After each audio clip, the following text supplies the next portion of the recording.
And won't it be a time?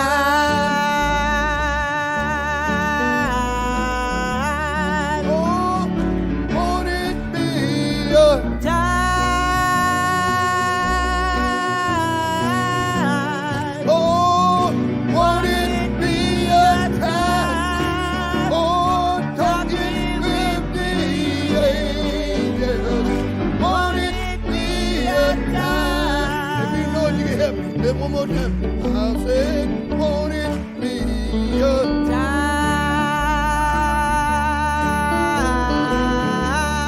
Oh, won't it be a time?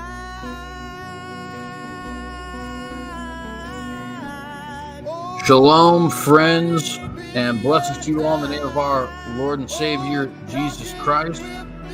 Welcome to this episode of Un-Apologetics, the show where we are unapologetic about apologetics. And I am your host, CJ Cox. I want to say shaloms all around to everybody who is currently in the live chat. I see Jamie and Servant of Christ and Redeemed Rogue Molecules.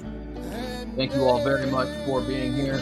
Those of you guys who like my intro, give a little bit of love to Jamie. He is the one who written the intro, and Jamie's actually been very helpful in getting this channel all up and running and all that kind of good jazz.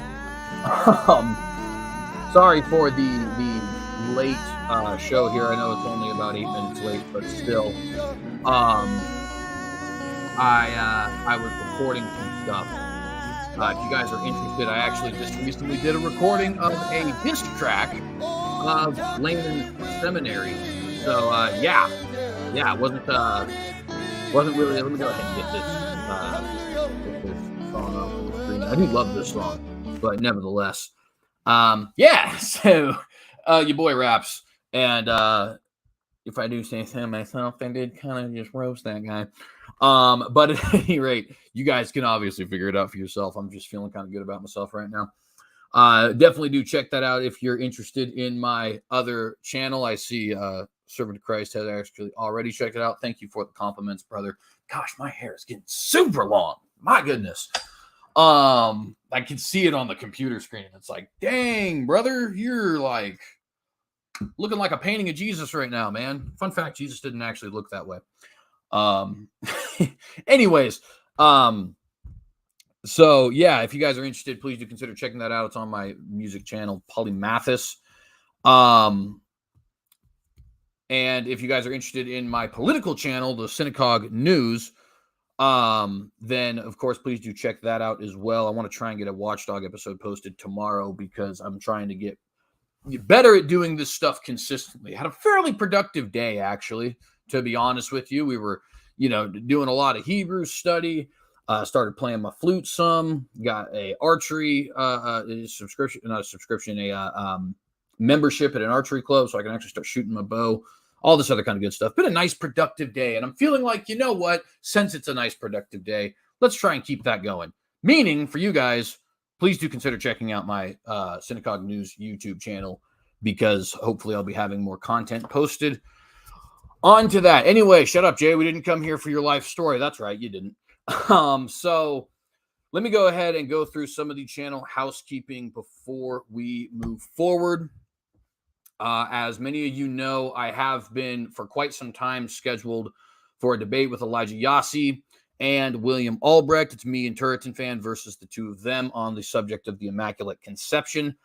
That has unfortunately been rescheduled yet again. Now, before anybody says anything about that, know that these things do happen. Okay, nobody's running, nobody's trying to monkey anyone around. I don't know if you guys are aware of what is going on. It's not really my place to say what is going on, but if you are aware, know that this delay absolutely was necessary. It had to happen. It's a very tragic thing that is going on right now, and yeah, I don't want to say much more because it's just really not my place. But nevertheless, as a result of a much needed, very justified delay, we did have to reschedule that debate again. I believe we are shooting for April the 30th, but that has not been confirmed yet. So I'll go ahead and give you guys updates if that ends up happening on April the 30th. But nevertheless, if you were sitting here saying, hey, man, it was supposed to be April 8th, yet again, we have this debate CJ's promising us and we don't actually get it. That is why. And without getting into too much detail, just please do keep Donnie of Standing for Truth in your prayers, as well as his family. So that is that. Also, I do have a debate coming up pretty far down the road, but nevertheless with JP Uncut, if you guys are familiar with him.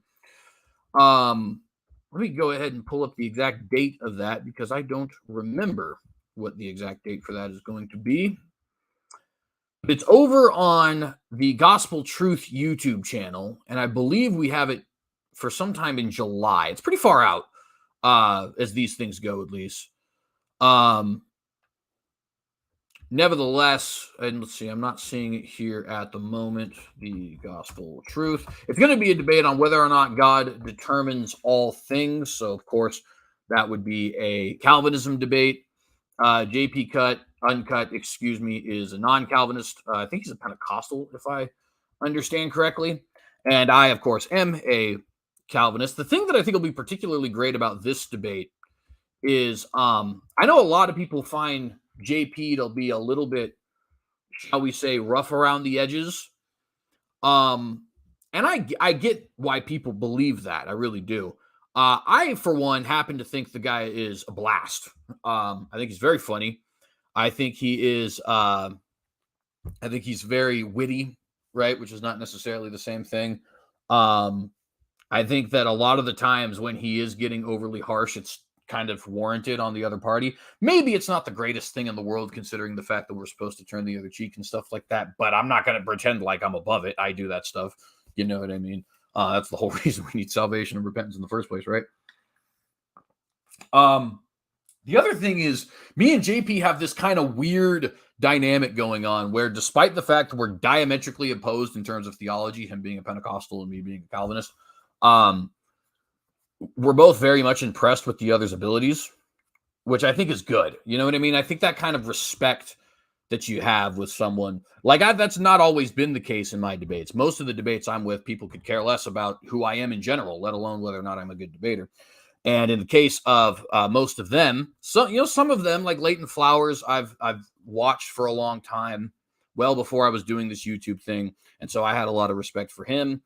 But at the same time, like with somebody like, say, Charles Jennings, I guess, he's an intelligent guy, but it's just his view is so wonky that it's hard for me to say many good things about the guy, right? And so the point I'm making here is I think we're going to have an opportunity for a unique sparring session between me and JP. And I wish I could find the date for you guys so that I could tell you when it is. But at any rate, sometime in July, it's going to be awesome. Please do check it out.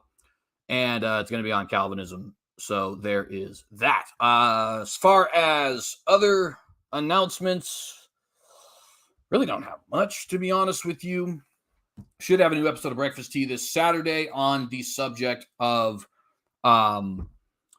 this whole Christ is King controversy.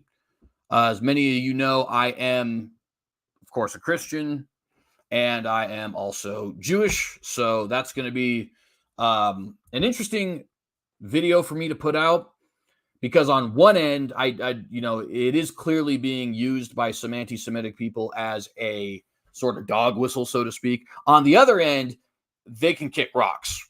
Christ is king, and he's not king in some weird political junkie, I'm going to try and offend people kind of way. No, he's like actually king. So I want to try and fight back against that, basically, right? That video is going to be a bunch of me just saying, like, look, y'all don't get this term. It doesn't belong to you, right? We're not going to do that. You guys know the Black Lives Matter term, right? And obviously the lives of Black human beings do matter, right? But that term got so co-opted by this Black Lives Matter movement that now you can't say that without being immediately associated with this Afrocentric, Marxist organization, right? Well, had somebody, or maybe a group of somebodies, when this movement started, came up and said, "No, you don't own that term. I'm sorry. No, you don't get to be the only person that says a black human being's life matters because you think it's a cool catch-all term. Like you don't get to use truth in that way. You can do another thing with the rainbow like this, right? The rainbow is obviously God's sign to human beings that he's made a covenant with us that he will no longer ever destroy this world with water and that it will not be destroyed again until the end. They co-opted that. Had a group of people gotten together during that time and said, no, sorry, the rainbow does not belong to you. Find a different logo if you're going to have one, right? I think that maybe we'd be singing a different tune and we wouldn't be immediately associating rainbows with homosexuality. That's kind of what I want to try and do here. I want to go and grab that Christ is King term and say, I'm sorry, no, doesn't belong to the anti-Semites. That belongs to us, Christians, right? Whether they be Jewish Christians like yours truly, or whether they be Gentile Christians like the vast majority of my audience, it belongs to Christians. It does not belong to degenerates, quite frankly, right? So that's going to be an interesting episode. Beyond that, I don't really have any other channel housekeeping. So let's just go ahead and jump right into our prayer here today. And yeah, hope you guys enjoy this video. I think this should be a good one. Well, it'll be very informative, at least. It may not be the most entertaining, I'll be honest with you, but nevertheless, we'll get some more of that in a second. Let's pray. Heavenly Father, I just want to thank you once again for an opportunity to make these videos and to speak with your flock in like manner, Lord Jesus. I pray that you use this video for glorification of your kingdom, and I pray that you rain your blessings down upon this video, Lord Jesus, to help the work we're doing here, not only to edify the body, to glorify you, not only to edify the body and to have success in doing this, Lord Jesus, so that we might be able to do this as an actual career, but just also to, most importantly, to glorify you, Lord, is what I mean to be saying and what we should be saying, Lord. And if there's anything in my heart or in anyone else's heart here today that wants something to be greater than that, Lord, may you please, in your generosity and kindness and mercy, slay that part of us, Lord Jesus, and replace it with that which only seeks to put you at the very top, Lord. I pray that you open the ears of those who need to hear in this video, Lord Jesus, and I pray that you make them steadfast and stubborn in the face of anything that they may need to be fighting against, Lord Jesus. Give us all eyes to see, ears to hear, and a heart to understand your word. In Jesus Christ's name we pray and give you the glory. Amen. All right, friends. Where is my water? My mayim. All right. Okay, so no more talking about stuff that's not related to the video. This video is about, shalom, Sherry and Kevin's Biblical Discussion. Shalom to you both. Thank you very much for being here. And Andrew Kaufman too. Cool. Nice. Got a lot of people coming in. I like that. So this video is going to be a word study, specifically surrounding the Greek word Helko. All right, so for those of you who do not know, Helko is the Greek word that you find in John chapter 12, verse 32, when Jesus says, I will draw all men to myself, and in John chapter 6, verse 44, when Jesus says, no man can come to me unless the Father draw him. Now, you probably, based on the similarities of those two verses, have already guessed what word it is, but in case you haven't, the word in question is the English equivalent draw. That's what Helko is, right? The word draw is being used to translate in both of those verses that Greek word Helko. So what this video is intended to do today is to look through not only the usages of the word, first off, the definition of the word Helko. Secondly, the usages of the word Helko in the New Testament, which is, of course, is written in Greek. And thirdly, is a treat because a good brother of mine who is actually in the live chat at the moment sent me a list of every use of Helko he could find in the Septuagint. We're also going to be looking at how the Septuagint uses the word Helko in the Old Testament. For those of you who don't know, the Septuagint is the Greek translation of the Old Testament, translated sometime between the 2nd and 4th centuries BC. We're not 100% sure, but it's thought to be around that time. And it would have been the Bible that Jesus himself would have used, kind of. I There isn't so much a Septuagint translation as much as there is a collection of Old Testament manuscripts in Greek, right? We know there was an initial Septuagint translation historically because we have record of it from Philo and from Josephus and others. But as far as what we have in the modern day, it's not so much that we have a individual text that is called the Septuagint. It's like we have a list of manuscripts which are all translated in Greek, which are in some way related to that original translation, no doubt, but which nevertheless are not themselves that specific translation, right? And you can see this by looking at like the Dead Sea Scrolls or the Codex Sinaiticus. Actually, I don't know if the Dead Sea Scrolls are in Greek. Now that I think about it, they might actually be in Hebrew. Anyways, they are in Hebrew, actually. Now that I think about it, I'm almost certain they are in Hebrew. Not the point. Point is, we're going to be quoting from a lot of those texts here today. We're going to be looking at the usage of this word Helko. And why are we going to be looking at this word? Well, the claim of the Calvinist, like yours truly, is that this word has a perfectly efficacious connotation. So briefly, let me explain what that means before we continue with the rest of this video, right? So there are certain words you can use both to describe something which is perfectly efficacious and something which is not perfectly efficacious. For example, if I were a historian talking about warfare, talking about a given war, whatever war it happens to be in history, we'll say the Spartans and the Persians or something like that. I could say the Persians attacked the Spartans at Thermopylae, right? And in using that word attack, there is no connotation that they were successful in their attack, right? They could have attacked and failed. They could have failed to attack. They did not do that. They did, in fact, do the former. They could have, of course, attacked and succeeded. There's no demand on the part of the word for there to be any sort of success on the part of the Persians in the given scenario, which I've laid out here, right? You can use the word attack to describe a failed attack, to describe an attack that didn't actually take place, and to describe a successful attack. It's got a wide range in that particular regard, right? There are other words, for example, the word conquest, that you cannot use in such a manner, right?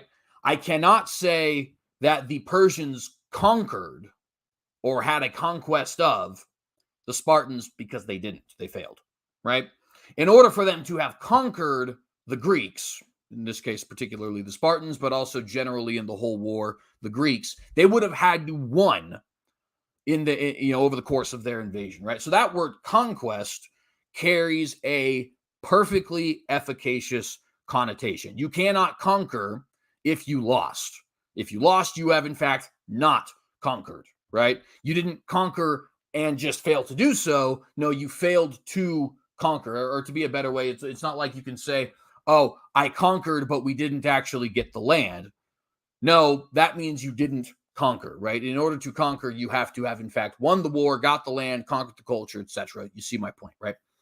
So it is the claim of, I hope that made sense to you guys. It is the claim of the Calvinist that word Helko is a perfectly efficacious word like the word conquer, right?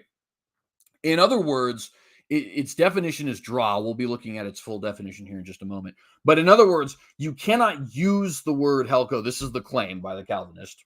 You cannot use the word Helko to describe something that does not work, right? You cannot say, in the same way you use the word attack, I dragged that person, but he did not, in fact, end up coming over to me. No, in that case, you would have to say, I failed to drag that person, or to use the Greek word, I failed to Helko that person, right?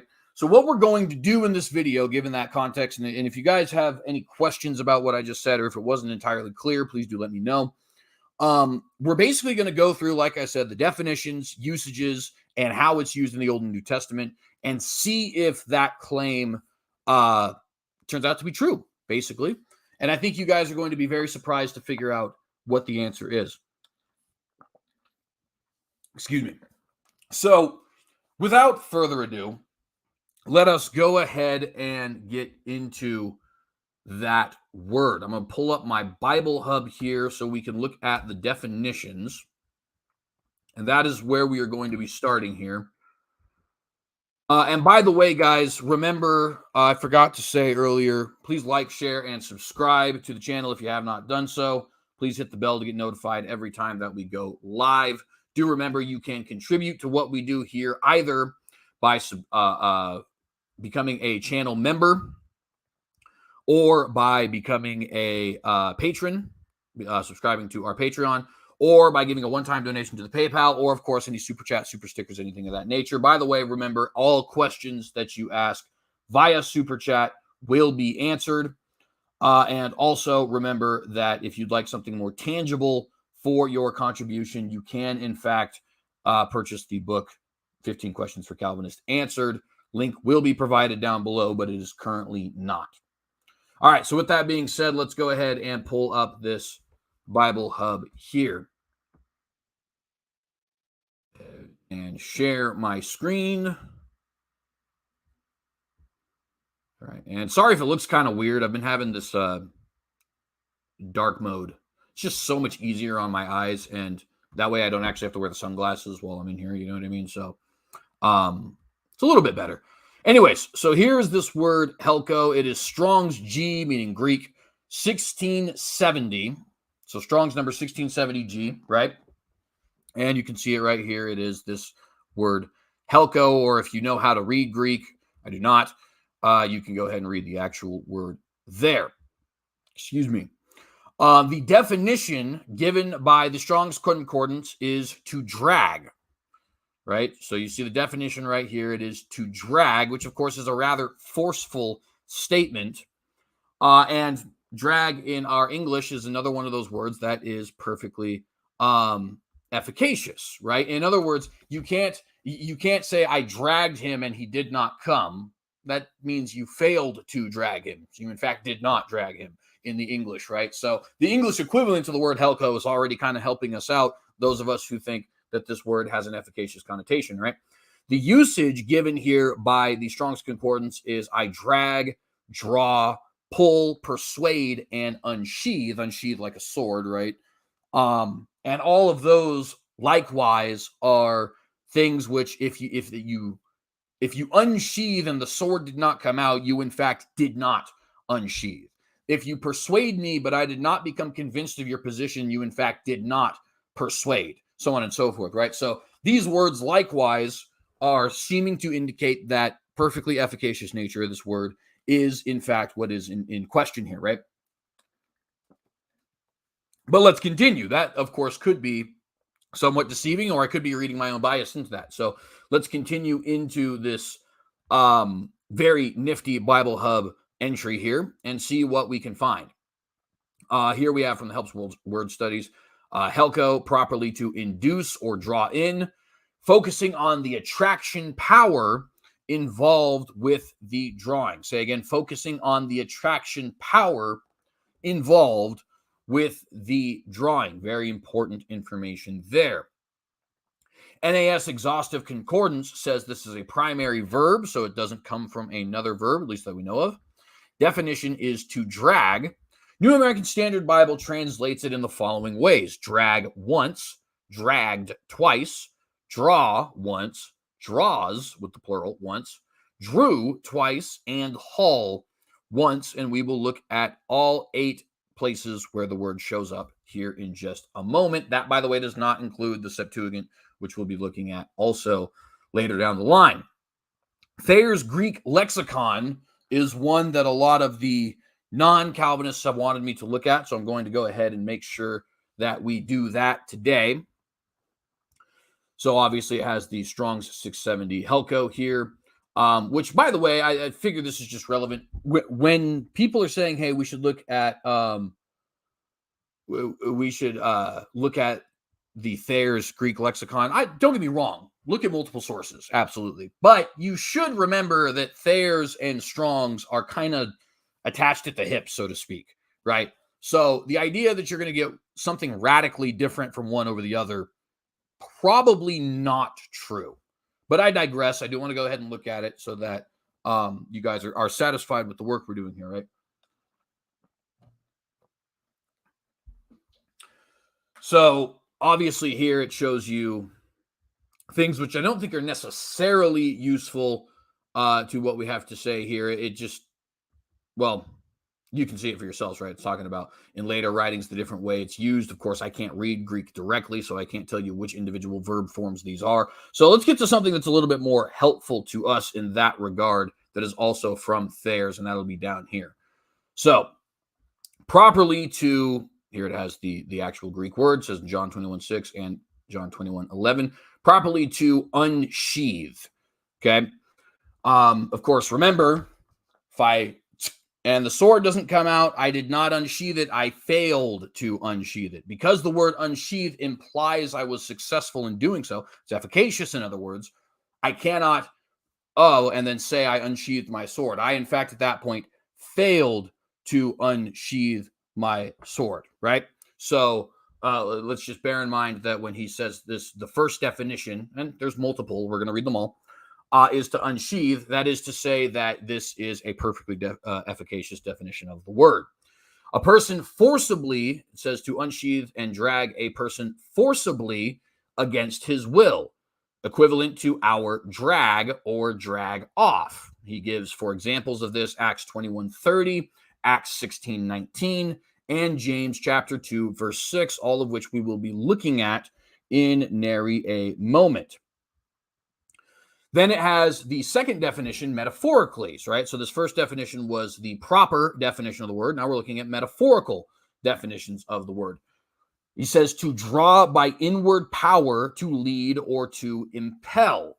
Okay, to draw by inward power to lead or to impel. Here he gives John 6:44 as an example of that. Now it's important to note, at least to the best of my knowledge, perhaps I should double check this before I say it. I do not believe Thayer was a Calvinist. I'm going to go ahead and look that up real quick to make sure I am correct, because I don't want to give you guys any false information. But I do not believe that Thayer was a Calvinist. Let's see here. Was an American biblical scholar from Boston, Massachusetts. Graduated from Harvard, Andover Theological Seminary. Took the position of biblical inerrancy. He doesn't really say anything about his denomination. So I'm curious whether or not he was actually a Calvinist. Joseph Thayer, denomination. Go ahead and check that out real quick. I think that's rather important. He was a Unitarian, actually, so certainly not a Calvinist. Which, of course, rather common for the intellectuals of that time to be Unitarian. But notice, despite the fact that he is not a Calvinist, he agrees with the Calvinist here that the second definition of this word Helko is to draw by way of inward power to lead or to impel, John 6:44 being his example, right?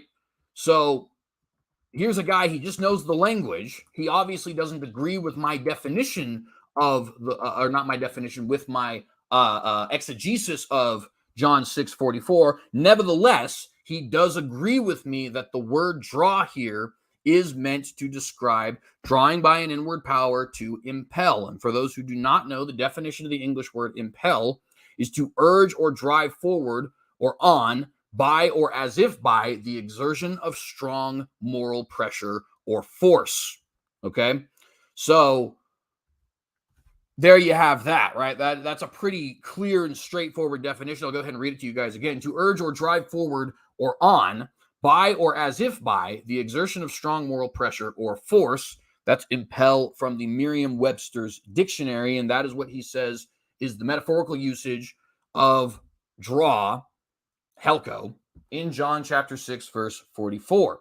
And again, not a Calvinist. Very important to note, this is not somebody who is saying this is true because of his own bias. By the way, note also, he does list John 12:32 as an example of that as well. He says, if we go down here, by my moral, my spiritual influence will win over to myself the hearts of all. John 12:32. And cross-reference with John 6:44. It is interesting the way he words that. I am curious to know whether or not he was a universalist, but I'm by no means an expert on Thayer, so I can't say with any sort of a definitiveness. But it does seem like he's kind of hinting towards that being the case.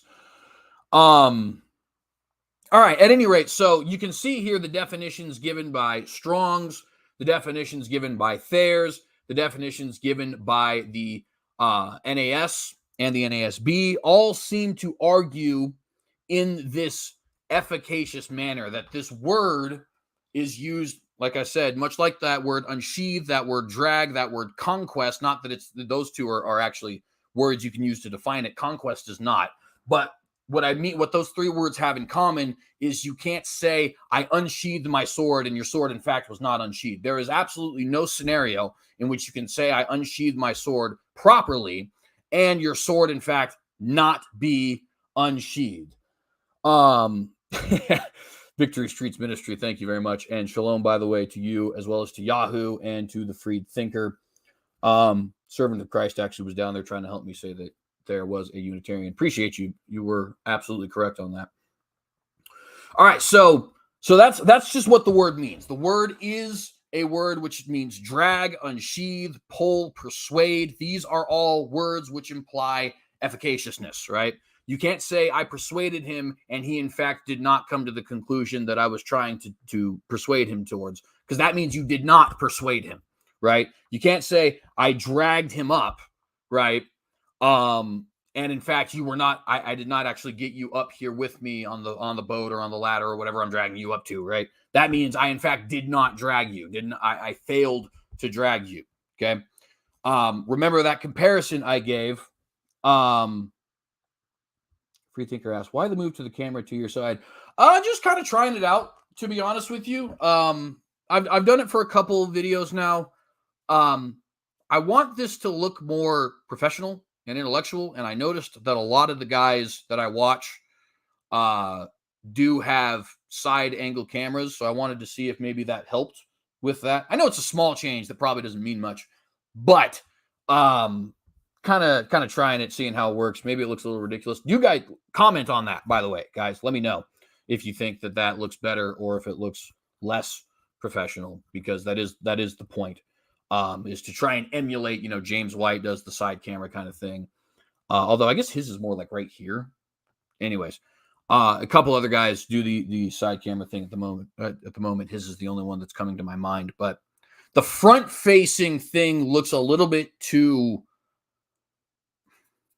at least this is my opinion. Really, your guys' opinion matters more than mine in this particular regard. The front-facing camera to me seems a little bit too like guy in his closet. You know what I mean? But maybe I'm just tripping. I don't know. Ben Shapiro's another one who does the side camera angle a lot. They of course will switch back and forth. Doug Wilson as well. But yeah, comment on that. Let me know what you guys think. Because in reality, CBS says it looks ridiculous. So there you go. It's at least one vote for nay. At any rate, appreciate the question there. So let's go ahead and now look at the different usages of this word. You should try extreme close-up. I don't know if that's going to be the most pleasant in the world. I got these enormous bags into my eyes that are probably not very attractive. At any rate, let's go ahead now and look under look at, I'm gonna have to ignore this live chat for a minute. You guys are distracting me. It's not your fault. I'm just easily distracted like a labradoodle. But let's go ahead now and look at the different usages of this word. Now, we're not going to actually just look at this page here. This is just going to show us all the different instances where this word shows up. And then we will go ahead and show the context on the next, not slide, but tab, right? So you can see here the first place that this word is used is the very verse that's in question, John 6:44, right? So now let's go ahead and move to John 6:44, and we'll see how it is used in that chapter. All right, so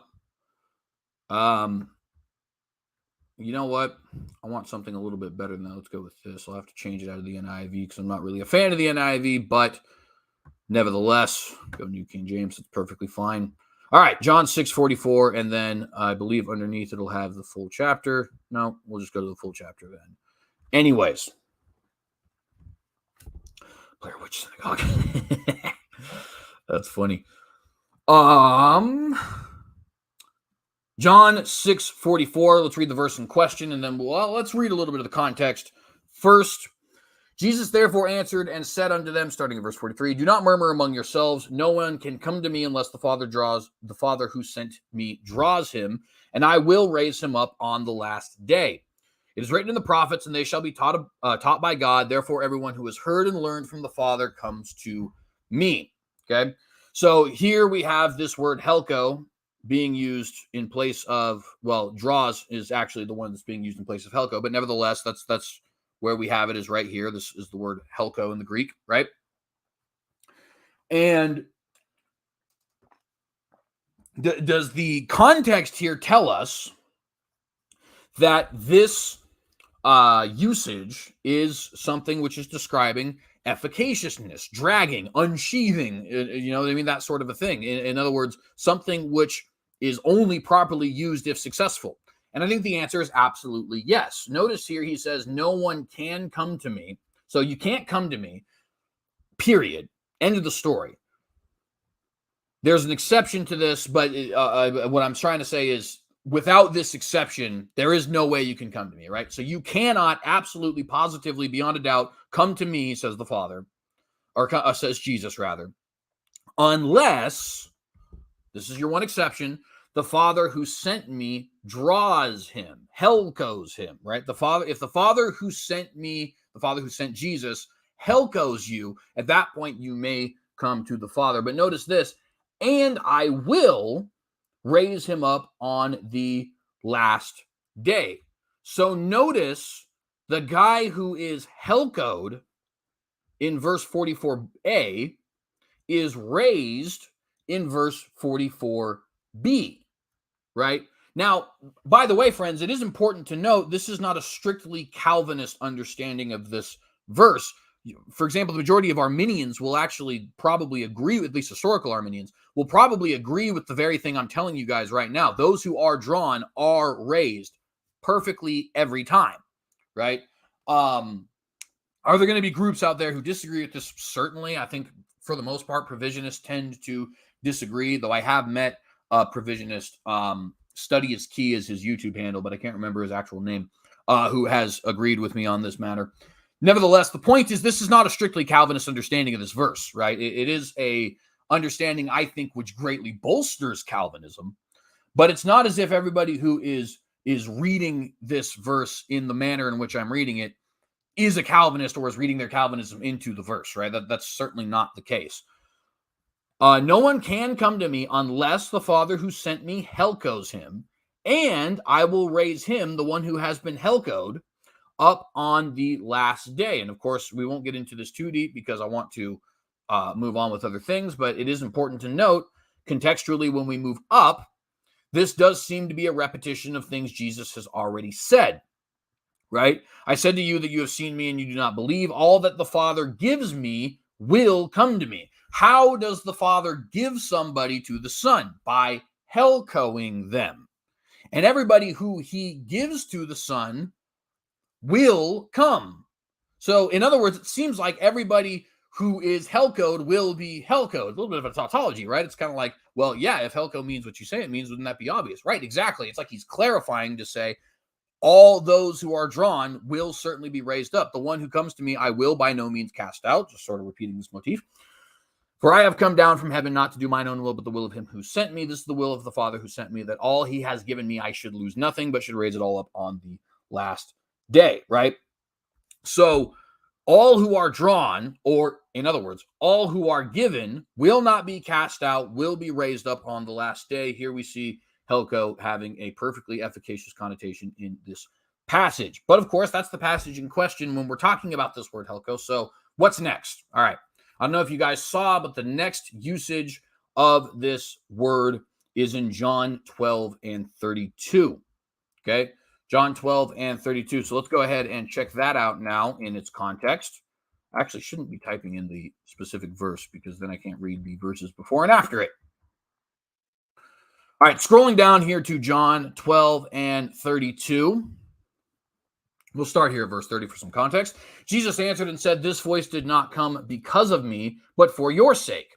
Now is the judgment of this world. Now the ruler of this world will be cast out, and I, if I am lifted up from the earth, will draw all peoples to myself." This he said, signifying what death he should die. Now it is important to note, you do see the word peoples here in italics. It's not actually in the original Greek. So in the original Greek, it just says, "I will draw all to myself."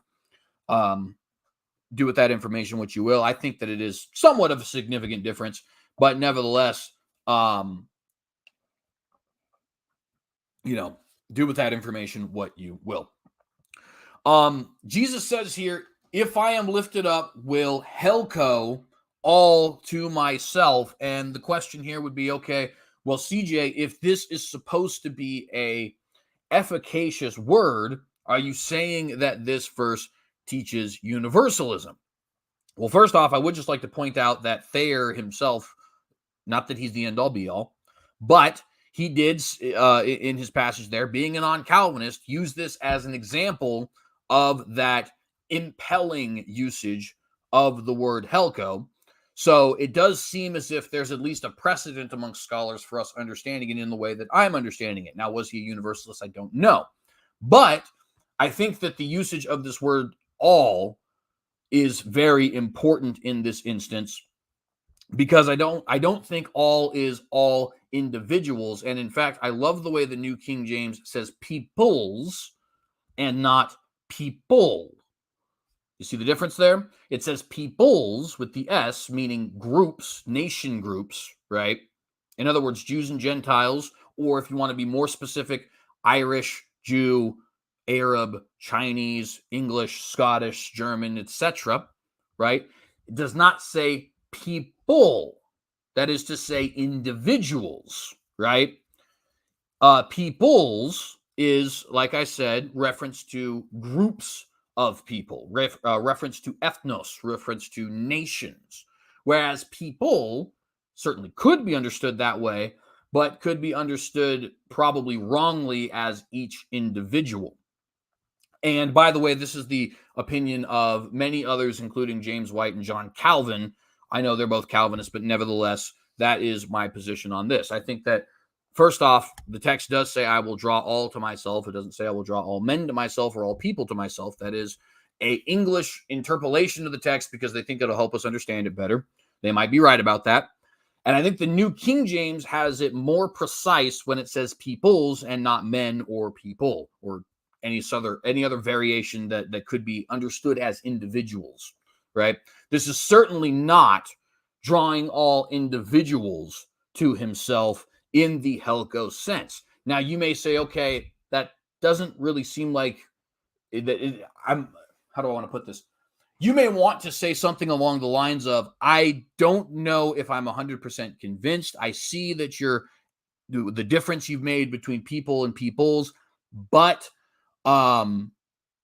that obviously that word is not there in the original Greek. This could just be the interpolation of the New King James translators.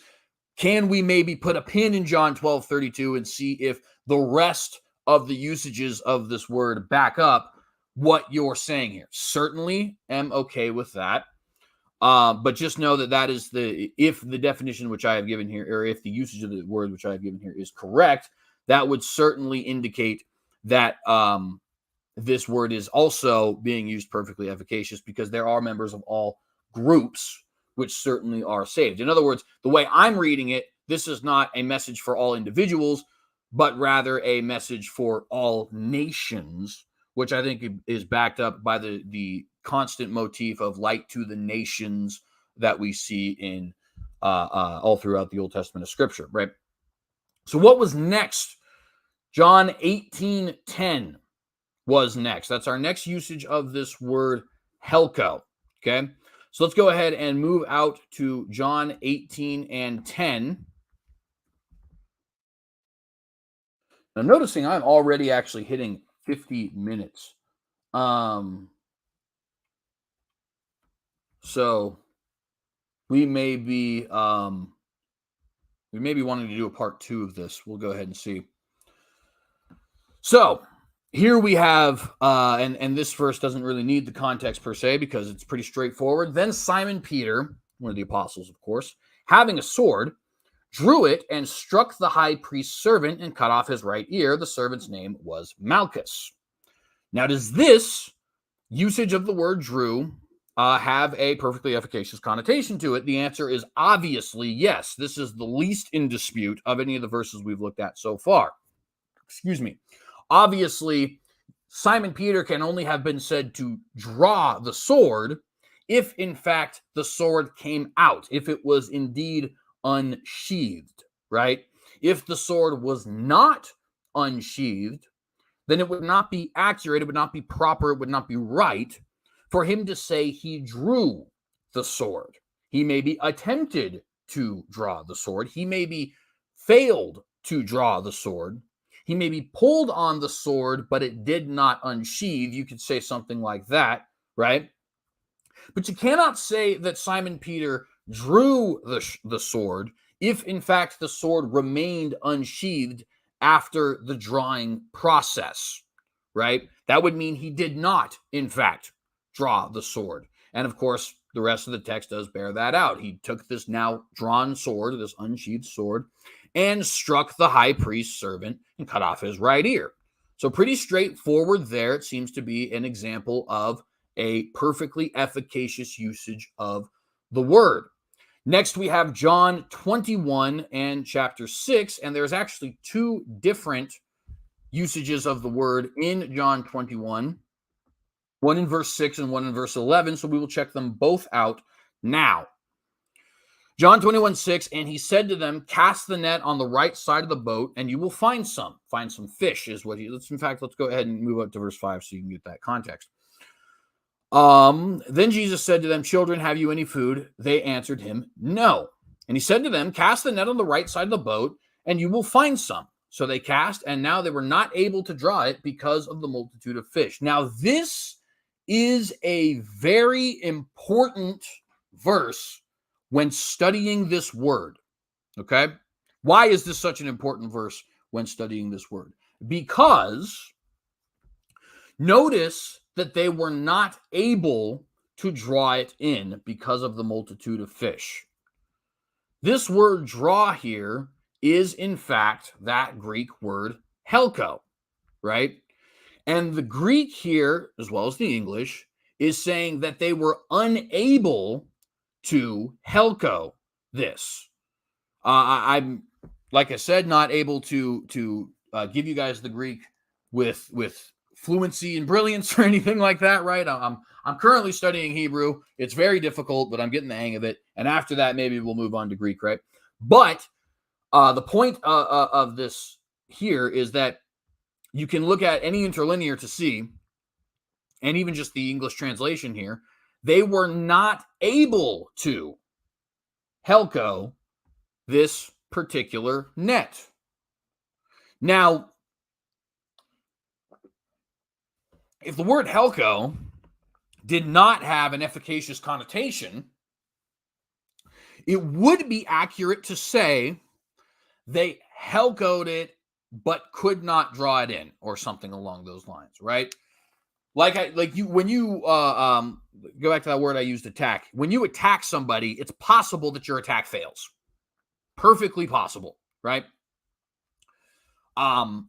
If the word Helko, the word draw, was more like that word attack, where it doesn't necessarily need to be efficacious, you can fail to do the thing you're doing, it doesn't have to actually reach its intended goal, then it would be perfectly fine for them to say here, they drew it in, but were unable to pull the net up or something like that. I don't even know how to actually say that without reusing the word draw, which, by the way, should be a sign that maybe this word has an efficacious connotation. No, it's not that they Helkoed it, but were unable to get the net up. Rather, because of what this word means, that's actually gibberish. Because of what this word means, that's not a way you could actually write this verse down. Instead, they were not able to Helko. You see what I'm saying? The fact that it was so large and too heavy and that they weren't able to actually pull it up means that they were, in fact, unable to Helko. A failed Helkoing is not a Helkoing at all. It's a failure to Helko. Now, a failed attack is not a failure to attack. You did, in fact, attack, right? And there's plenty of other words like that. It's just the one that I've been using this whole time. You can attack and be unsuccessful. That's an example of a word which does not necessarily carry this efficacious connotation. But you cannot, apparently, Helko and not reach your intended goal. That would mean you are not able to Helko. I know I'm repeating myself here, but I want to just drive it home for you guys.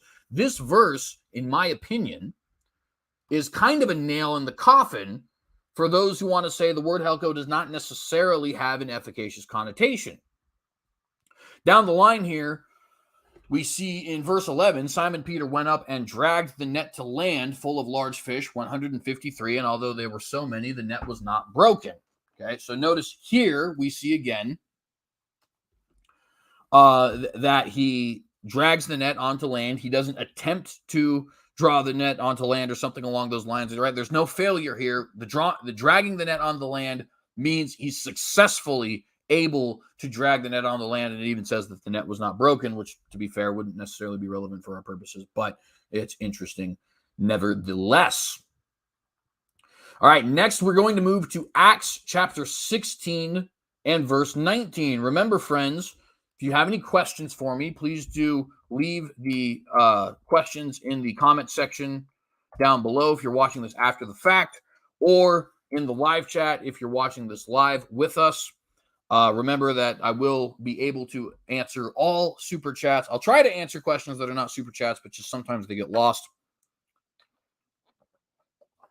Super chats become starred, though, so it is impossible for me to lose them. Anyways, so Acts chapter 16, verse 19 is our next usage of this word. What does it say? Let's go ahead and read the full chapter so we get a little bit of context. Not the entire chapter, of course, but just a little bit of the before and after. Where's verse 19? There it is. Okay, we'll start here at verse 18. This she did for many days. Well, maybe 17. All right, 16. Final offer. Now it happened as we went to prayer that a certain slave girl possessed with a spirit of divination met us, who brought her masters much profit by fortune telling. This girl followed Paul and us and cried out, saying, "These men are the servants of the Most High God, who proclaim to us the way of salvation." And this she did for many days, but Paul, greatly annoyed, turned and said to the spirit, "I command you in the name of Jesus Christ to come out of her." And he came out that very hour, which, by the way, awesome. But nevertheless, now we get to the verse in question. But when her masters saw that their hope of profit was gone, cool guys, they seized Paul and Silas and dragged them into the marketplace to the authorities. So, does this verse, and by the way, the next verse says, "And they brought them to the magistrates and said, these men being Jews exceedingly trouble our city." Does this verse have an efficacious connotation? Absolutely, it does, right? The masters, when they dragged him to the marketplace and to the authorities, they didn't fail to bring him to that marketplace, to those authorities before those magistrates. No, the fact that they Helkoed them, again, because of what that word means, because of the connotations which it carries, means that they, in fact, did successfully bring them into the marketplace to the authorities before the magistrates, right? So notice the only two verses we actually have in question here, in John 6:44, it's not really so much of a question. It actually seems pretty clear, both in the eyes of Calvinists and Arminians, as well as in the eyes of a Unitarian. And John 12:32, there is an interpretation which fits perfectly with the usage of this word, but since we have that one in question, we're now looking at the other places where this word is used to see if that interpretation is warranted, and we're starting to figure out it's not just warranted, it's kind of demanded. The New King James totally got it right when it said peoples and not people or men or individuals, right? Because clearly, this verse is not meant to describe the drawing of all men in the sense that all men are dragged, but this word Helko means drag. See what I'm saying? And in every other instance we're seeing here, we can see that clearly before our eyes. This is a word, like the word conquest, like the word unsheath, which has an efficacious connotation. It always implies success. All right, next verse here. We're almost done with the New Testament. Acts 21 and 30. So let's go ahead and move to that portion here. Acts 21 and 30. And all the city was disturbed, and the people ran together, seized Paul, and dragged him out of the temple, and immediately the doors were shut. I don't even think I need to convince you guys of this one, and I don't think I had to convince you of the last couple ones, to be honest with you. They dragged him out of the temple, and immediately the doors were shut, right? They did not, there's no wiggle room in this verse for us to say they dragged him out of the temple, but in fact, he did not come out of the temple. Obviously, they dragged him out of the temple means that he was in fact no longer in the temple by way of their dragging, right? Seems pretty straightforward, I would say. So yet again, we're just checking off more of the boxes. It seems like every time we're using this word Helko in the New Testament, we are finding a perfectly efficacious usage of this word. And lastly, we're going to go to James chapter 2, lastly for the New Testament at least. We're going to go to James chapter 2, specifically verse 6, to see how the word is used there. I believe this is the last one. Let me double check. Yes, it is. All right. James chapter 2, verse 6. And it says, "Listen, my beloved brethren." This is verse 5, but we're going to read into verse 6. "Has God not chosen the poor of this world to be rich in faith and heirs of the kingdom which he promised to those who love him? But you have dishonored the poor man. Do not the rich oppress you and drag you into the courts? Do they not blaspheme the noble name by which you are called?" Continues forward. So here, of course, James is asking them the question. He's asking it rhetorically. He already knows the answer. Is it not the rich who oppress you and, what's one of the ways they oppress you, drag you into the courts? The implication there, quite obviously, being to accuse you in front of the authorities, right?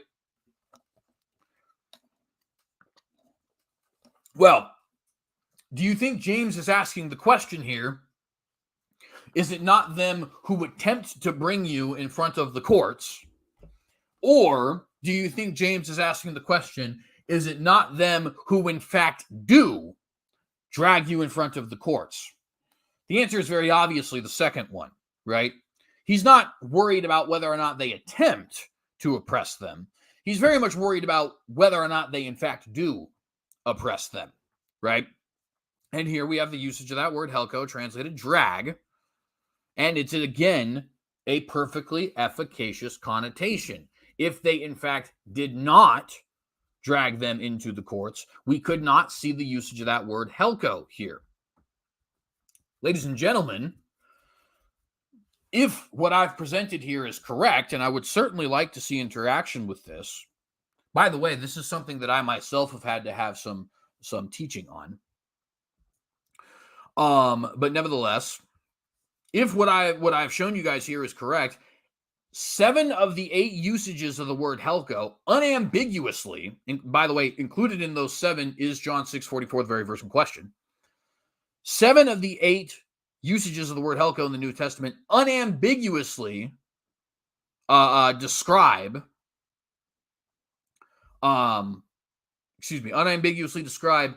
perfectly efficacious dragging, drawing, unsheathing, etc. Meaning that it could not be said in any of these verses, I unsheathed the sword, but it did not come out. We dragged them before the authorities, yet they did not come. I drew them to myself, but in fact, they did not come, right? And the only one that's in question, John 12:32, we see, and in fact, the New King James Version seems to back this up with its usage of the word peoples. We see a interpretation of this verse which absolutely fits in line with the other 7. And by the way, as I like to say, If the other 7 speak unambiguously in one way, and this one verse has a very easy interpretation that is backed up by not only the word itself, but also by the context and also by the translators, right? We have 3 different witnesses there, which, not that this is the exact usage of this verse, but in the mouth of 2 or 3 witnesses, right? That's probably the right interpretation. If you have 7 verses where the word is used perfectly efficaciously, if the usage and definition of Thayer's and Strong's and NAS and etc. say perfectly efficacious, and then you have this one potentially ambiguous verse, but there is a way of understanding it, which has this word, which keeps this word in its perfectly efficacious state, that's probably the right way to understand it, right? And if in fact it is, we're now 8 for 8. As Jamie says here in the live chat, it means it happens. That's what Helko means. It does occur. It absolutely happened. You cannot, as I said before, using that example of Peter, you cannot draw your sword and, oh, there's no sword there. No, that means you failed to draw your sword, right? That's what this word, according to the usages, according to the definition, according to 3 different, scholars, which are listed there on Bible Hub, or lexicons, I guess to be more accurate, which are listed there on Bible Hub. And according to every usage we found in the New Testament, that's just what the word means. It's perfectly efficacious. But we promised you one more thing. So there is a Greek translation of the Bible. We call it the Septuagint. And that Greek translation of the Bible gives us much more usages of the word Helko. So we're going to go ahead and look into that. Let me go ahead and pull it up here. This is going to be a little difficult.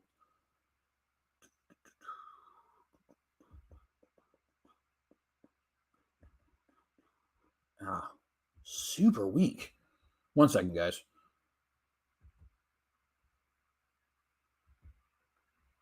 Oh, man.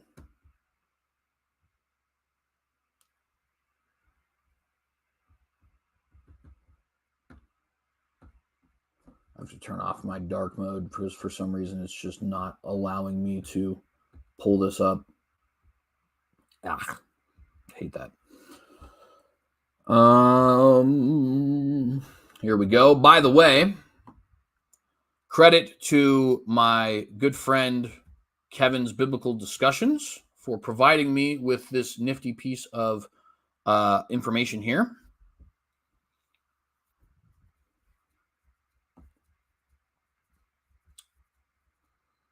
So let me go ahead and unshare this, and we'll share the, and by the way, remember, friends, because I see in the live chat, just like the disciples dragged the net in the water, but they weren't able to pull it in the boat. That's not what the verse says. Remember what the verse actually says.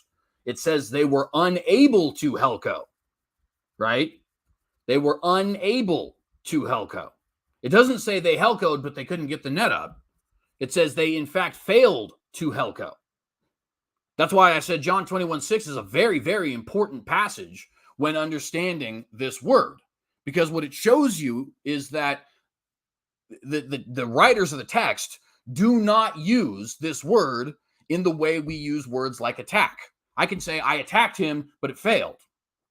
It's perfectly reasonable usage of that word. But when John 21:6 is worded, it goes up there, right? It says they could not Helko, right? Go and read the interlinear for yourself. We just read it earlier if you want to watch earlier in the video. But if you want to read the interlinear for yourself, you can certainly do so. They could not Helko. That's what the verse says, right? So it's not that they Helkoed but couldn't get the net up. No, the fact that they couldn't get the net up means they could not Helko. They failed to Helko, right? It's not like the word attack where you can attack and fail. It's much more like the word conquest. You can't conquer and also not conquer. If you didn't conquer, you didn't conquer. I know it's a tautology, but like I said, that's sort of the point of these words, right? Nevertheless, so Kevin provided me here with this list of words, and I think this is very useful. There's a little bit of error in this particular document, but it's a collection of different places where Helko is used in the Septuagint. I'm going to pull up the note in my phone where I listed the errors here. But nevertheless, it's still very useful, and I do appreciate Kevin going through the work here to actually send this to me. It's very useful. And by the way, Kevin, if you're interested, I'll send you a couple of the places where there was error there. You'll also hear them from here now. No big deals, just missightings and stuff like that. Very easy fix. Very easy fix. So first we see here Deuteronomy 21:3. Okay. Now Deuteronomy 21:3 says, "It shall be that the city which is nearest to the slain man, that is the elders of that city, shall take a heifer of the herd which has not been worked and which has not pulled in a yoke." Okay, so this here has not pulled in a yoke is the word pulled there is the word Helko. Okay, so and notice here it is saying it has not pulled in the yoke. So this is another example where the fact that the beast has not done it, that you can't use the word, and I guess in this particular example, it's not actually as direct as John 21:6, because in this example, the beast has probably not been yoked at all, right? So it didn't even attempt to yoke or anything like that. But nevertheless, so here we see the usage of the word Helko, and it says beast which has not pulled in a yoke. Now, is that a efficacious usage? Well, yes. Wow. How do we know? Well, because the beast, if it was pulling the yoke, could not pull the yoke and the yoke not be pulled, right? You might say, well, yeah, isn't that pretty obvious? Well, that's kind of the point. It's kind of the point. The usage of even that English word pulled, the usage of that word indicates there is a movement from one place to another. Just like Helko always indicates a movement of one position to another, right? So in Deuteronomy 21:3, we see in the Septuagint, because obviously this is written originally in Hebrew, a perfectly efficacious usage of this word. Next, we have Judges 5:14. From Ephraim, those whose roots is in Amalek came down, following you, Benjamin, with your peoples. From Machir, commanders came down, and from Zebulun, those who wield the staff or office. Now it is wield here, wield the staff of office, excuse me. Wield of the staff here is where you see a verb form of the word Helko, okay? And this one's not entirely clear. We could say, yeah, they're certainly not failing to wield the staff, but the usage of the word is in a way which we couldn't convincingly make an argument one way or the other. We couldn't say they're at any point failing to wield the staff. I would maybe argue, yeah, well, obviously, if they failed to wield the staff, then it wouldn't be said of them that they wielded the staff. And perhaps that would argue a little bit for what we're trying to teach here in this video, right? But nevertheless, it's not as clear as the other verses, admittedly. And so if somebody wanted to say, okay, I'm not necessarily convinced of your wielding, not wielding argument, okay, that's fine. I think it does fit the pattern, but I understand why somebody might say that it doesn't speak strongly one way or the other.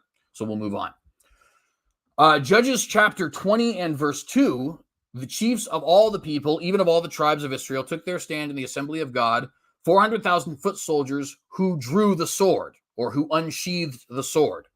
Obviously, as we already established, the word unsheathed is a efficacious usage, or is an efficacious word. It has an efficacious connotation. If you, as I've said it 100 times in this video, right? Obviously, it's an exaggeration, but if you, there's no sword. Well, then you didn't, in fact, draw the sword. 400,000 who drew the sword. This is obviously a metaphor for fighting, or a euphemism for those who are soldiers, right? But nevertheless, drew the sword. You don't, in fact, unsheathe the sword unless the sword is unsheathed. If you didn't draw the sword, there's no sword there, well, then it's a tautology. You didn't draw the sword. You didn't draw the sword, and in fact, there's no sword there, right? So Judges 22 very clearly is fitting into this efficacious usage of the word. Judges 20:15 will be the exact same. From the cities on that day, the sons of Benjamin were numbered 26,000 men who draw the sword. besides the inhabitants of Gibeah, who were numbered 700 choice men. Once again, obviously, draw the sword. You don't draw the sword, and in fact, there is no sword drawn. Judges 20:17 will be once again very easy because it's also speaking about unsheathing. Then the men of Israel, besides Benjamin, were numbered 400,000 men who draw the sword. So once again, obviously, draw the sword is a efficacious thing. If you fail to draw the sword, you in fact have not drawn the sword, right? Judges 20:35, same thing. And the Lord struck Benjamin before Israel, so that the sons of Israel destroyed 25,100 men of Benjamin that day, all who draw the sword. Judges 20:46, same thing. So all Benjamin who fell that day were 25,000 men who draw the sword.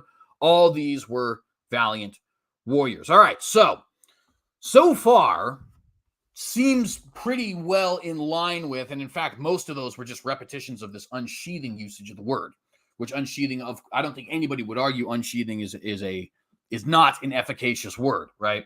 I don't think anybody would argue you can unsheathe the sword without unsheathing the sword. I think most people would recognize that's a little bit ridiculous. So far, we're probably all in the same place. The only potential exception being those who wield the staff. But as I said, I think it would be fair to say that those who wield the staff are in fact always wielding the staff. Otherwise, they would be not wielding the staff. It's kind of the rule of non-contradiction, right? You can't be wielding the staff and not wielding the staff at the same time. So next we have Second Kings. It says kingdoms, but Second Kings, and I believe this was 22 verse 17. Yes, this is not one of the areas where there was a error. So it says, he sent me from on high. He took me. He drew me out of many waters. Right. Let me go ahead and get a drink here real quick.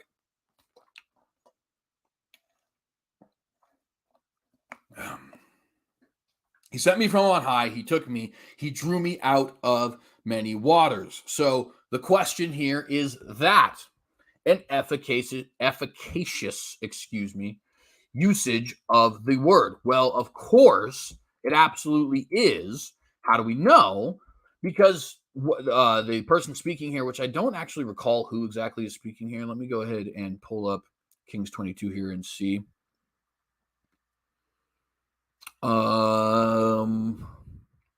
Well, here, let's just read the context. This is what the Lord, the God, is starting verse 15. She said to them, this is what the Lord, the God of Israel says. Tell the man who sent you to me, this is what the Lord says. I'm going to bring disaster on this place and its people, according to everything written in the book the king of Judah has read, because they have forsaken me and burned incense to other gods and aroused my anger by all their idols and their, wait a minute. Am I in 1 Kings? No, I am in 2 Kings. Okay, sorry. Because they have forsaken me and burned incense to other gods and aroused my anger by all the idols their hands have made.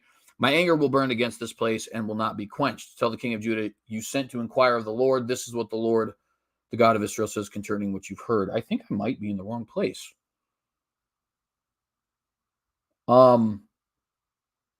Yeah, I believe I am in the wrong place. This might actually, I think the reason I might have been saying something earlier is because this is one of the areas where I wanted to change it because it wasn't actually the right passage here. Let me see. Yeah, this isn't Psalm. Okay. So I am recalling now. So this is not actually in Kings. My apologies. This is actually in Psalm 18. And I must have just deleted my note at some point. It's funny. There was a little bit coming up from it. So, Kevin, if you're listening, 2 Kings 22:17 here. The quotation you have is actually from Psalm chapter 18, verse 16, which says, he sent me from above, he took me, he drew me out of many waters, he delivered me from my strong enemy, and from them which hated me, for they were too strong for me. So is the use of Helko in that particular passage efficacious? Of course, he's describing successfully drawing David out of many waters. He's describing successfully delivering him from his enemies. He's describing successfully taking him after he was sent from above, right? So this is, I think, a very clear instance of the LXS has the books listed differently. Okay, that makes sense. Maybe that's why you called it kingdoms here, and I just was not aware of that fact. So if that is the case, definitely let me know. That's interesting. So yeah, this is Psalm 18:16, And I guess it's just called Second Kingdoms in the portion where Kevin had gotten it. So maybe this part isn't actually an error. Cool. Which now that I'm thinking about it, makes sense of this next one, because this next one says Esdras B 1930. It's actually Nehemiah 930 in our Bibles, but Nehemiah Ezra is considered one scroll in the Hebrew Bible. So now that he says that the LXX has them listed differently there, and that's the reason for it, that actually makes sense. This isn't so much an error as much as it is just a different way of listing it. Cool. At any rate, though, I think you guys see the point there as far as Psalm 18:16, certainly describing efficacious drawing. Next, we have what is listed here as Esdras B 1930, which will be listed in your Bibles as Nehemiah 930. However, you bore them for many years and admonished them by your spirit through your prophets, yet they would not give ear. Therefore, you gave them into the hands of the peoples of the lands. Now, the word here, kind of interesting, actually, the word they use that is used to translate, that Helko is used to translate here. So in the English, it's this one here. You bore with them for many years, which of course is very interesting because that has nothing to do with the definitions of the words that were given, right? We were looking at drag, we were looking at unsheathed, we were looking at all these different kinds of things here, and bore is not actually one of those words. Well, I'm going to go ahead and pull up the interlinear here for you guys, give you kind of an idea as to why this was translated the way that it was. Let me go ahead and get out of here real quick, and I'll show you guys Nehemiah 930. It's a little bit of a tangent, but I think it's cool. Gives you an understanding of the original language, right? At least a little tiny bit. Nehemiah 930, right, says, yet you had patience with them for years, many, and testified. Notice, and so on and so forth. Notice that the word here, it's vatim soch, right?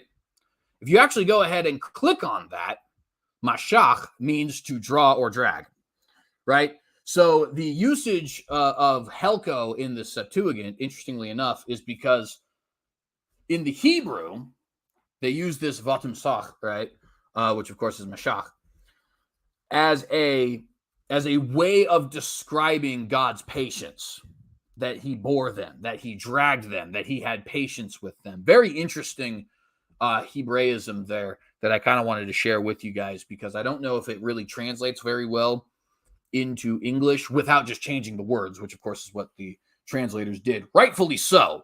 They were getting the thought behind it rather than the actual word behind it. I'm not criticizing them. But nevertheless, just very interesting. And we'll go back to, so is this also a efficacious usage of the word Helko? Absolutely. Why? God did not try and bear them. He was not attempting to be patient with them. No, he in fact successfully bore them, right? And again, it is interesting that they use the word drag in place of that bore. It's almost like I almost got the idea when I was reading it that he's like dragging these kicking and screaming petulant children saying, you're coming with me whether you like it or not, which is just funny to me. But at any rate, you do once again see this efficacious, usage of the word. All right, Psalm 930 is what we have next. He lurks in a hiding place as a lion in his lair. He lurks to catch the afflicted. He catches the afflicted when he draws him into his nest. This one's pretty obvious. He draws him into his nest is where you have the word Helko. Okay, question. Does the lion draw the gazelle into his nest if the gazelle in fact does not, or into his net rather, I keep saying nest, into his net, if the gazelle in fact is not drawn into his net? And the answer to that question is obviously no, right? So,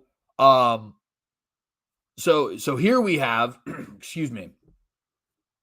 a usage of this word that once again is fitting perfectly into this efficacious nature. And it's another one of those, like I've been describing them, tautologies, where to say that the lion drew him into his net, but in fact did not draw him into his net, is just simply a contradiction. Doesn't make any sense, right? So once again, the Septuagint is giving us a perfectly efficacious usage of this word. Next, it's listed here as Psalm 118, 131. In our modern Bibles, it's going to be Psalm 119, 131. So I don't know if that was an error or if it was a different listing.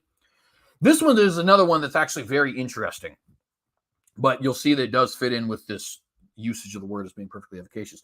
I opened my mouth wide and panted, for I longed for your commandments. Now, if you guys had to guess, what do you think the word Helko, where the word Helko is being used here? I'm going to go ahead and actually wait for you guys to answer to see if you can guess. What word in what I just read is being translated into Greek as Helko? I'll read it again. I opened my mouth wide and panted, for I longed for your commandments. Anybody have a guess? Let me go ahead and get a drink of water while you guess.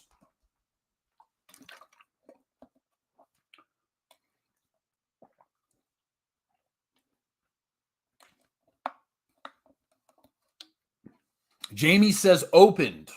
Does anybody else have a guess? Kevin also says opened. Anyone else going once? Going twice? Going a third time, even though this is in fact not how you do. Michelle got it correct. It is panted. It is panted. Now, this is another one I just kind of want to share with you guys, the interesting thing. So the Greek, actually, I had to go through, and because some of these were kind of difficult for me to figure out where exactly the Helko was found. So what I had to do is I had to actually go to a Septuagint translation in Blue Letter Bible and start looking at each word individually and then looking at it in its Strong's Concordance to see if I could kind of put the pieces together. And what the Greek actually says is, this is not the exact accuracy. This is not said with exact accuracy because I don't know the verb forms, but it's Helko pneuma, right? Or drew breath, right? So the one word panted is actually two words, Helko, drew, and pneuma, breath, in the Septuagint translation, which is actually going to come up once again. Very interesting usage of the word. But now that we have that little fun portion of this, and congratulations, Michelle, for grabbing that. Now that we have that little fun portion of this, let's ask again the question.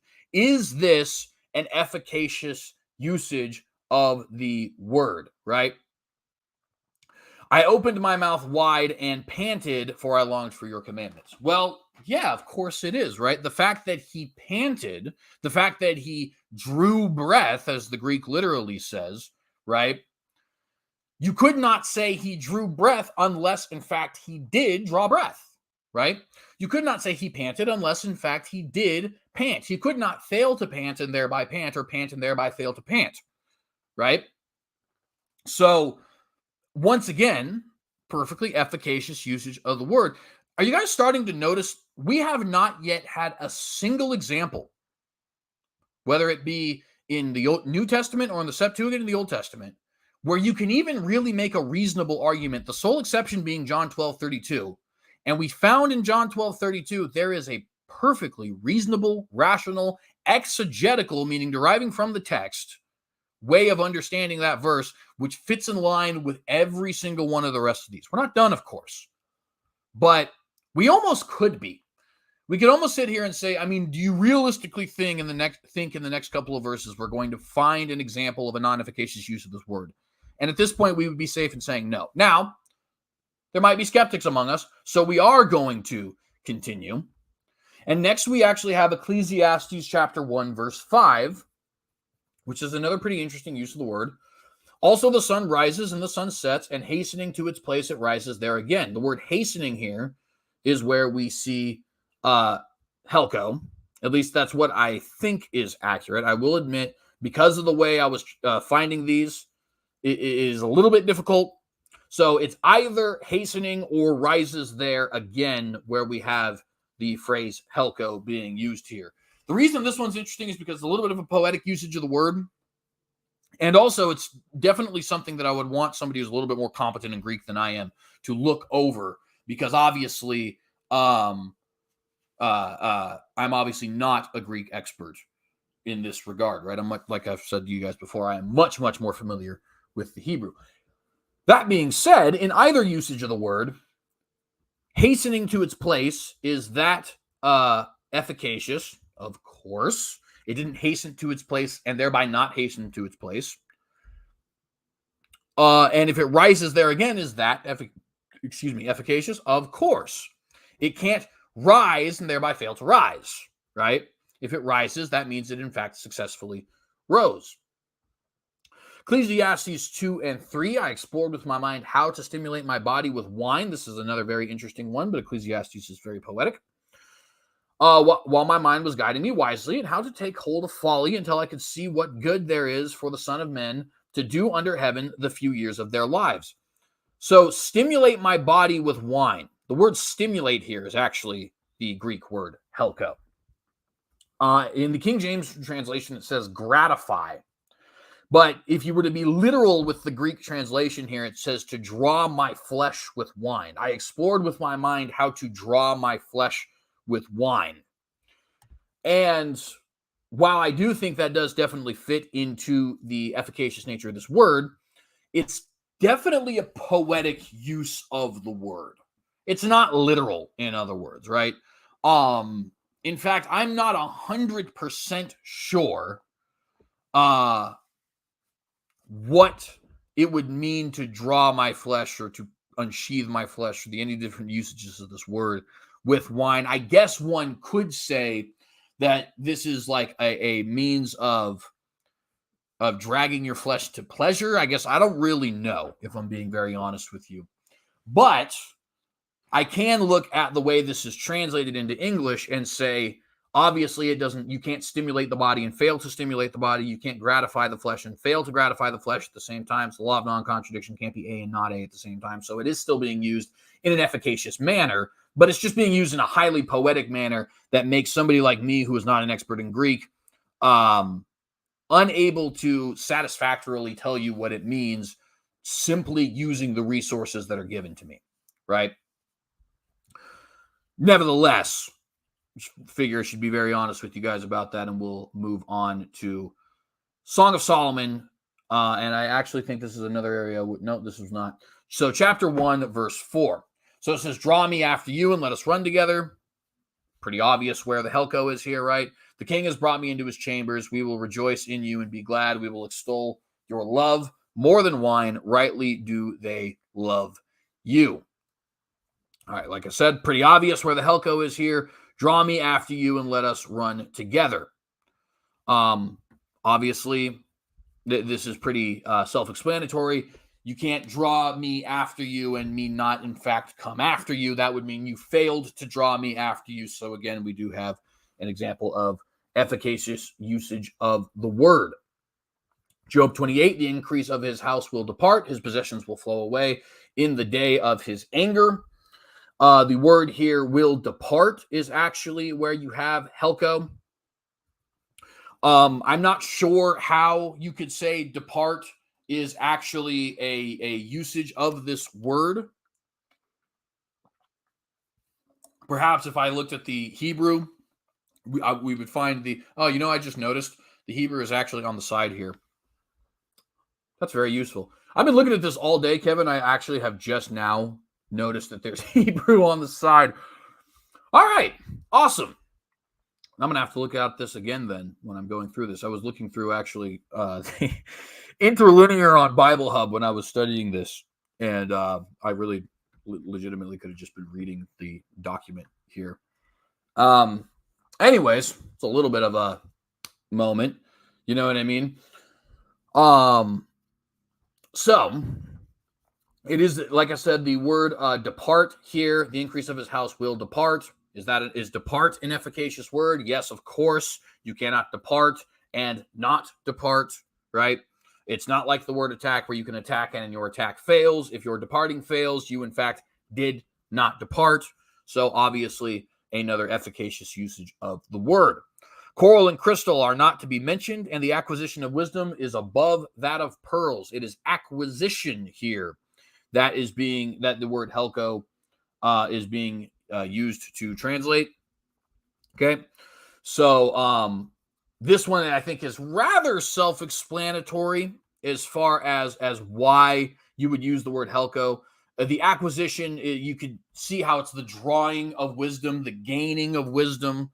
I don't know if unsheathing of wisdom would necessarily work in this particular regard, but you can certainly see, Job is, of course, another one that's fairly poetic, but you can certainly see where the book of Job is coming from and how this sort of usage of the language could fit, right? Sorry, I'm trying to pull up something here on my other screen to show you guys. And it's not letting me. What's going on with that? Doesn't?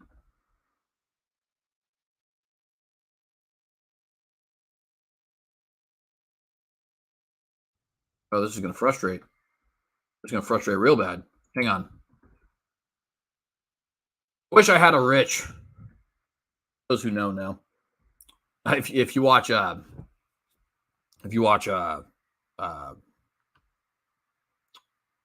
what's his name? James White. He's got a guy who helps him out with the tech named Rich. And I'm saying I wish that I had a Rich.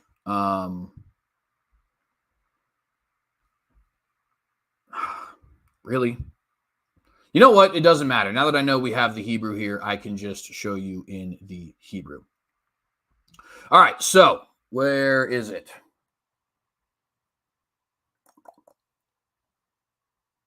I'm in the wrong place. Sorry.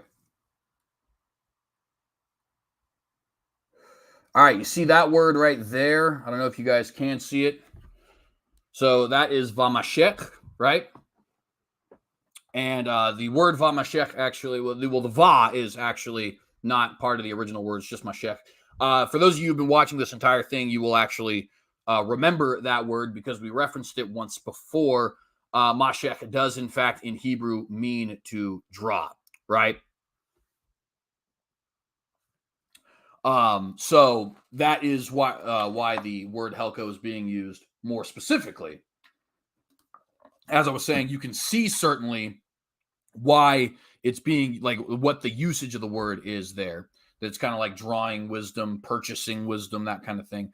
But in a more specific sense, that word right there that I just highlighted for you guys, vamelech, right? That actually is the Hebrew word to draw. So that's also why we see this word Helko being used in this passage. So coral and crystal are not to be mentioned, excuse me, and the acquisition or the drawing or the Helko of wisdom is above that of pearls. You can also say the purchasing of wisdom is above that of pearls. If you read the interlinear, I think it says the price, but I can't pull that up right now because my interlinear is being stupid for some reason, but it doesn't really matter. Is this a efficacious usage of the word? Well, it's another one that's kind of poetic, but obviously you can't acquire wisdom and also fail to acquire wisdom. Acquiring is an efficacious word. It means that you did, in fact, gain it. It means it happened, as Jamie was saying earlier. So, yes, this does fit into our usage of Helko. Job 39:10. Can you bind the wild ox in a furrow with ropes, or will he harrow the valleys after you? All right, the word harrow here is where we find the word Helko. In other translations, you will find this translated as plow, right? And in the Greek, what it literally says is, or will he pull the plow, in the valleys after you? It doesn't translate exactly like that because obviously these different languages, that when anybody who's read it interlinear could probably know what I'm talking about. When you actually read it straightforward, it doesn't actually sound right? Which is why the translators have to kind of switch the words around and things like that. But nevertheless, the word, if you look at the Greek interlinear there, which is actually in question, is right here. What it's actually saying is, will he drag or pull I just said the word plow, excuse me, after or in the valleys after you, right? And so it's kind of a longer way of saying it, but it's that word harrow. And of course, again, that is a efficacious usage of the word. He's obviously pulling. He can't pull and not pull at the same time. I skipped Sirach because I didn't want to look into the Deuterocanon. So admittedly, I'm giving you an out here, Brother Kevin. If you would like to look at the usages of the word in the Deuterocanon, I in fact did not fact check those to see if they had any verb form of Helko or any other usage of Helko.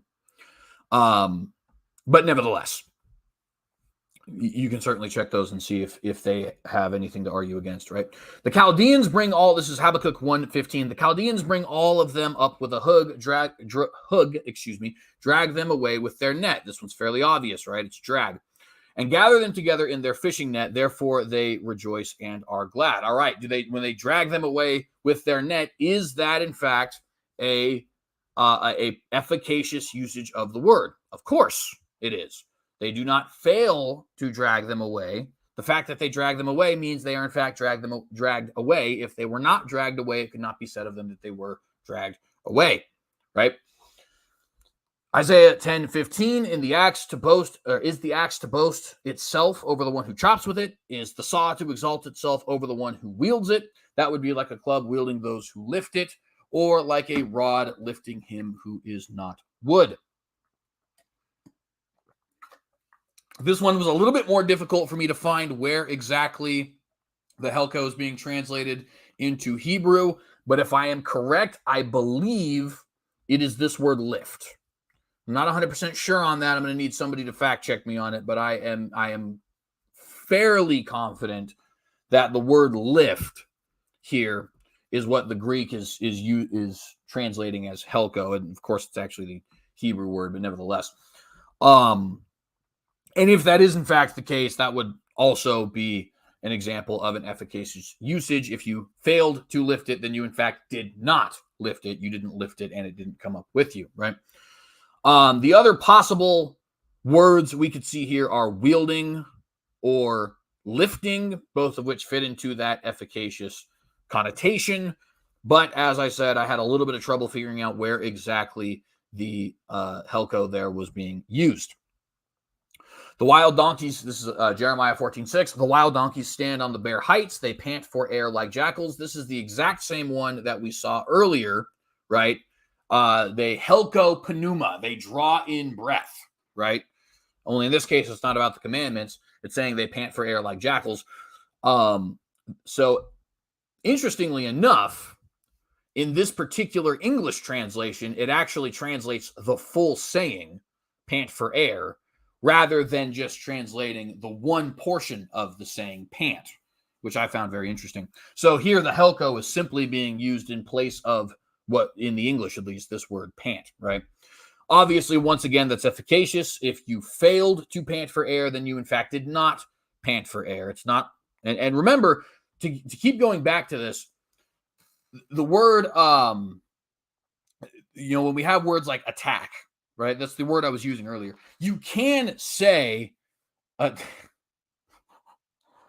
sorry, Stefan, I don't know if that was a pun, but I loved it. It's all Greek to me. Oh, I love it. He's a fundamentalist. Sorry, that was a terrible joke. Anyways, you can use the word attack, and there's numerous other words like that. For an example where the attack failed, right? Because the attack itself is not actually describing success. You can't say you attacked and also didn't attack. That would be a contradiction. But your attack does not necessarily need to be successful or efficacious in order for you to properly use that word, right? So when I'm saying this, for those who are losing what I mean by efficacious or who have just tuned in, when I'm saying this word efficacious, what I'm meaning is the intended goal, the dragging, did in fact take place.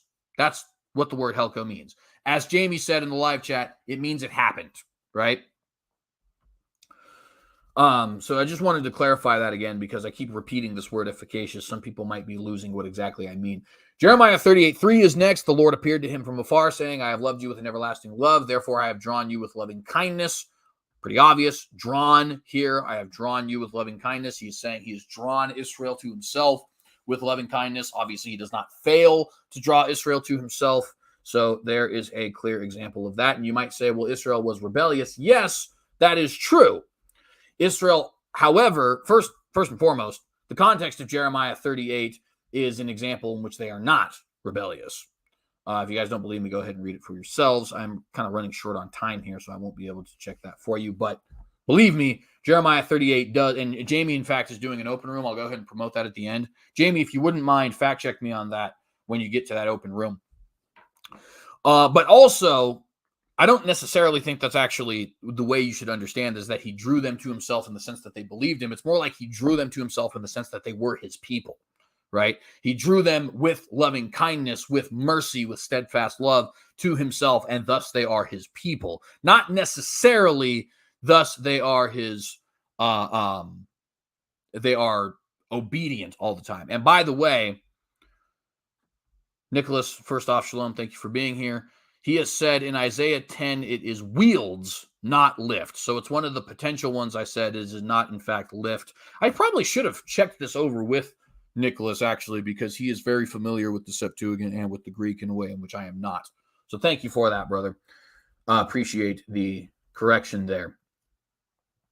All right, Daniel 14:14. You don't actually have the English listed there next to you.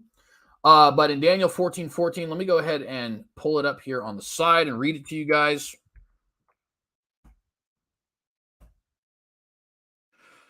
All right, Daniel 14:14 reads, hang on. There we go. Daniel 14:14 reads, after they had gone out, the king set out the food for Bel. It's 4:14, isn't it? It's 4:14, not 14:14. Come on, Jay. There ain't no Daniel 14 in a Protestant Bible. At least I don't think. Pretty sure it's one of the added ones. Yeah, it is. Okay, sorry. 4:14, and it reads, that's not very professional. He cried aloud and said, cut down the tree and chop off its branches, strip off its foliage and scatter its fruit. Let the animals flee from beneath it and the birds from its branches. Strip off its foliage. That word strip is the word Helko. It's pluck in the King James. And that, of course, is also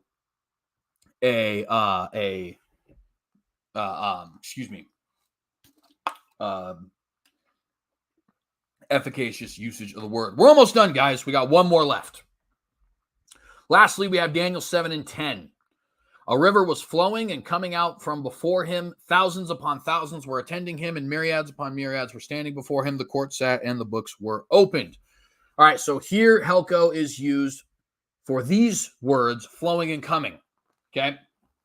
So a river of fire was Helkoing out from before him, to kind of butcher it, but to give you guys an idea of what's being said here. Okay, so that is where we see the word Helko in Daniel 7:10. And of course, once again, that is a efficacious usage of the word. The river is not trying to flow, but failing. The fact that it is flowing means, in fact, that it is flowing. Another tautology for you. So once again, you have a efficacious usage of the word. And as I said before, I did not check the Deuterocanon. So all of these first Maccabees, fourth Maccabees, third Maccabees did not actually check there. All right, guys, there you have it. We went through every usage of Helko in the New Testament. We went through every usage of Helko in the Old Testament. And what did we find in the Old Testament Septuagint translation, to be precise? And what did we find? We found that with the possible exception of John 12:32, every single usage of the word Helko, or any of its verb forms, because not all of these are Helko per se, is perfectly efficacious. We also looked at the definition, where it gave us a perfectly efficacious definition. We looked and compared Strong's NAS and Thayer's, and we looked at the usage and the different ways that the NASB translates this word, and all of them agreed that it was a perfectly efficacious word, or had a perfectly efficacious usage. We then also looked at John 12:32 and revealed that, and the New King James Version did in fact back this up, Not to say that the King James contradicts this, but the New King James I just think is more clear and precise in this regard. That there is a perfectly reasonable, rational, logical, exegetically grounded way of understanding John 12:32 that does in fact make that not an exception, and has the usage of Helko there also being perfectly efficacious. So definition, usage, and each individual example in the New Testament and each individual example in the Septuagint, and comparing Thayer's with NASB, with NAS, with Strong's, definitions with usage, so on and so forth. I already said that. The point is, ladies and gentlemen, the provisionists like to make much ado about this Greek word and about it means drag, but it doesn't necessarily mean that it's always going to work, that it's always going to be efficacious. No, actually, in fact, it absolutely does. 100% does. Okay.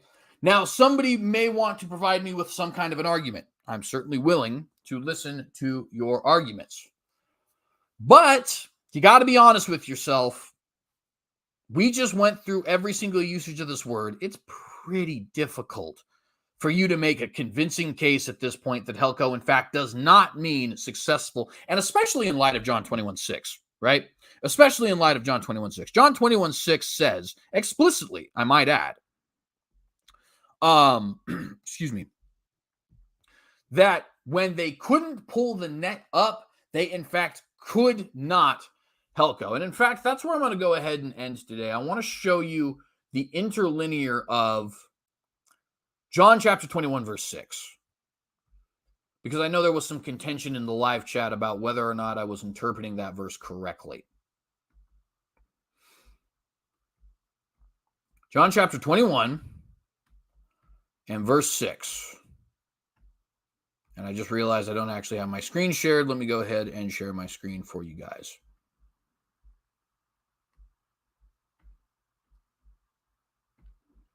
John chapter 21 and verse 6.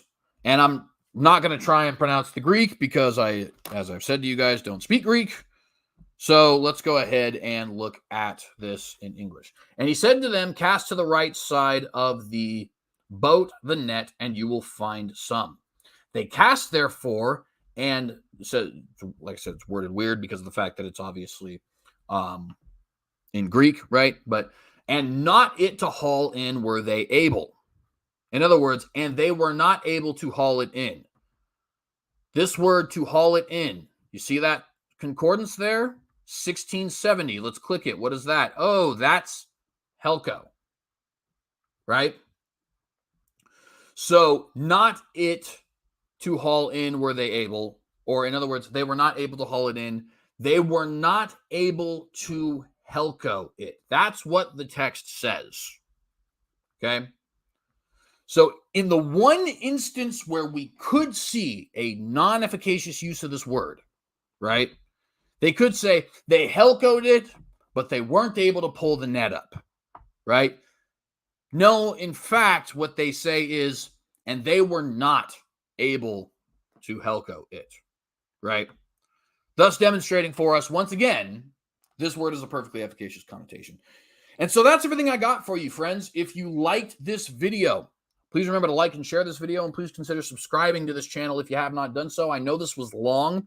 I want to try and keep my podcasts between an hour and an hour and a half. So this was, as James White says, a jumbo, right? I guess this will be our jumbo version.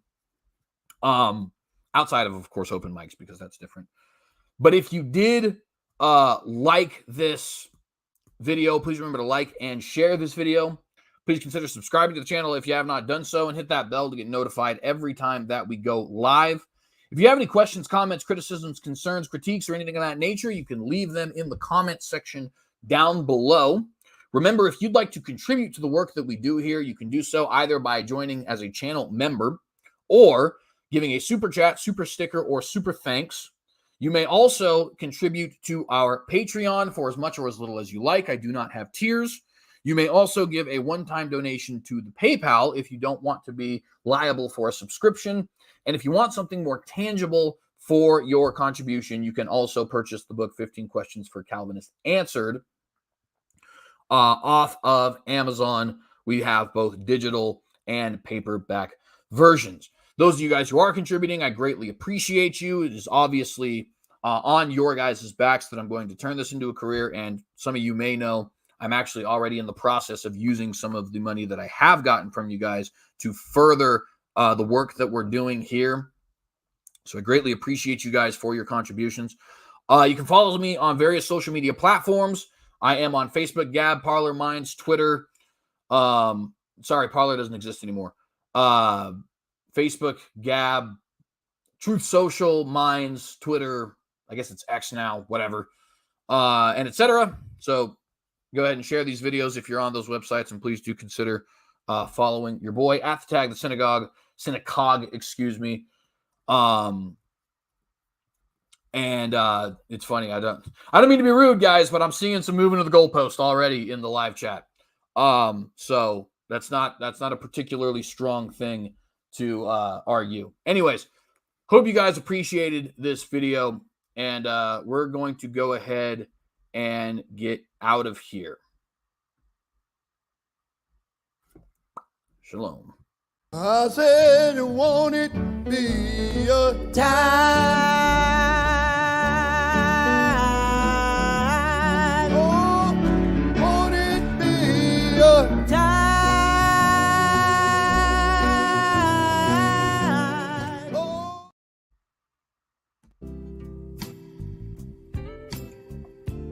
Hey, you, sir and or madam who is potentially watching this video. If you look there or there or there or somewhere on this page, you will see that I actually have a book out called 15 Questions for Calvinists Answered. If you would like to get answers to some of your pressing questions as a non-Calvinist, or to some of the questions non-Calvinists are pressing you with as a Calvinist, please do consider checking the link in the description below, where you can purchase either paperback or digital copy of my book. Again, that is 15 Questions for Calvinists Answered. And please leave a review whether you find it helpful or not so much. Please remember to like and subscribe to this channel. Shalom.